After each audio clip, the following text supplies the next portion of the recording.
para hindi tayo magbayad ng magkakabit, ako na lang, bali inano ko lang to kasi first time ko magkabit ng mini driving light mga boss, tsaka horn.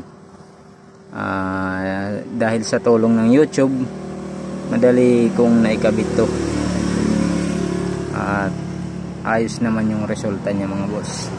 Yan, bali gumagana siya mga boss, yung horn niya. Ayun, tapos yung mini driving light,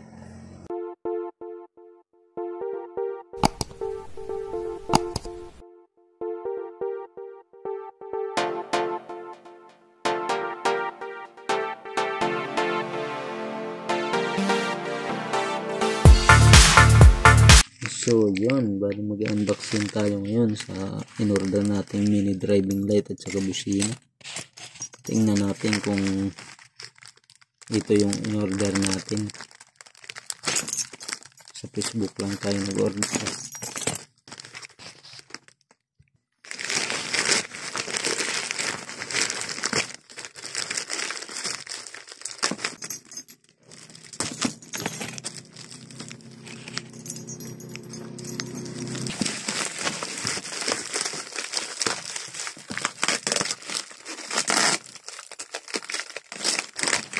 Yan mga boss, ito yung domino switch, ito yung domino switch natin, saka yung isang relay, hindi ito.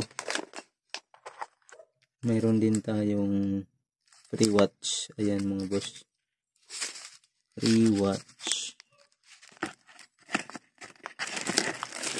Yung relay na to mga boss.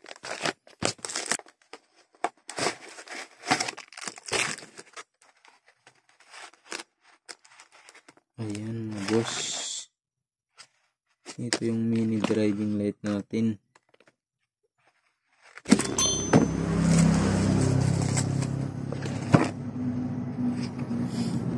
Ayan mga boss, bali may sticker tayo sa PIA.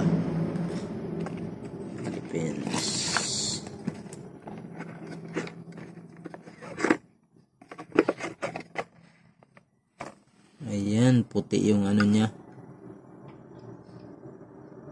yung sakit niya mga boss. Sabi nila pag brown daw local yan, hindi natin alam. Ito white to, hindi ko alam kung okay. Tanggalin muna natin yung bolt para makabit na natin yung ating horn sa mini driving light.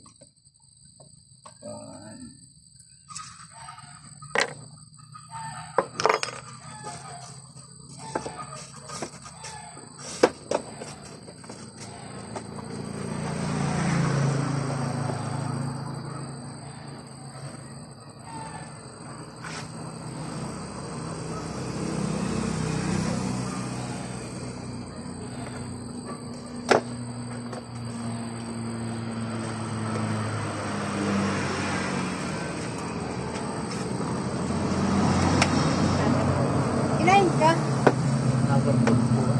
Ha? Wala so.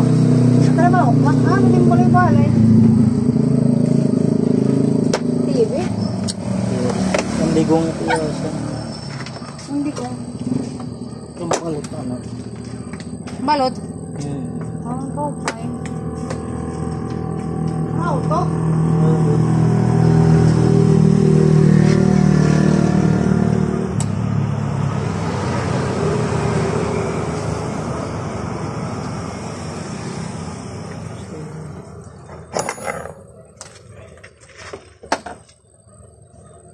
So yun mga boss, bale nagkabit tayo ng mini driving light at saka PIA horn. Ayan, dahil wala akong pangbayad, ako na lang dito kilinagay yung domino switch ko. At ayan yung relay nya, diyan ko ilinagay. ito yung body ground nya, at ibala yung ground ng mini driving light ng doon sa stock na busina. Bali dito linagay natin sa mini driving light tong isang relay, at ito naman sa horn, at yung stock na lagayan ng horn linagay natin dito yung 86 at 87 85 at 86, ito yung nakalagay. Tapos yung isa naman sa body ground nya, yan dito, punta dito at saka dyan. Yung 87 naman yan ay pumunta dito sa natin, sa 3-way switch papunta sa switch ng mini driving light. Ayan, at ang high at low nya pumunta dito sa switch,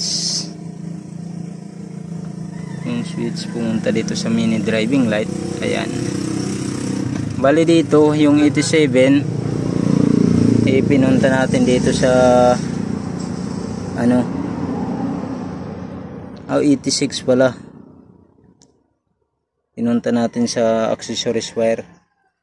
Ayan, bali itong dilaw accessories wire to mga boss, at lumabas pag inon yung susi, lalagyan ito ng kuryente papunta ng 3-way switch natin, at may supply na siyang kuryente. Dito naman sa PIA horn natin, yung nya ay linagay natin dito sa 87, dito sa horn natin. Ayan, bali dalawang wire yan sa 87, at yung pula syempre pupuntang battery. Ayan, pinagapang doon sa pupunta ng battery. Tapos yung nya 86 at 85 punta sa stock ng horn. Ayan, bali yung ginawa natin, hindi pa natin nalagyan ng passing light kasi wala tayong diode, saka na yung passing light. Importante may ilaw. Dito ko linagay yung ilaw ko sa tapalulo. Try natin mga boss. Ayun,